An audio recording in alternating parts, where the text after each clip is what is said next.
بڑھیا کا جھونپڑا۔ کہتے ہیں نوشیروان نے شاہی محل بنوانا چاہا تو اس کے چوکور بنانے کے لیے ایک طرف کسی قدر زمین کی ضرورت تھی جس پر ایک غریب بڑھیا کا جھونپڑا بنا ہوا تھا۔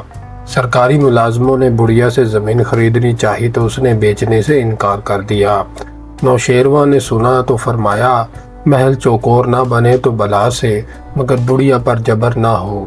شاہی محل ایک طرف سے ٹیڑھا بن گیا۔ محل بن چکا تو بڑھیا نے حاضر ہو کر عرض کی، جہاں پناہ، سچ مچ شاہی محل اس جھونپڑے کی زمین لیے بغیر ٹیڑھا ترچھا اچھا نہیں معلوم ہوتا۔ لیجئے یہ زمین بے قیمت حاضر ہے۔ نوشیروان نے پوچھا، تم نے پہلے کیوں انکار کر دیا تھا؟ بڑھیا نے جواب دیا، صرف اس لیے کہ دنیا بھر میں آپ کے انصاف کا ڈنکا بج جائے۔ اس پر نوشیروان نے بڑھیا کو تو انعام و اکرام دے کر رخصت کر دیا، مگر اس کی زمین نہ لی اور محل کو بدستور ٹیڑھا رہنے دیا۔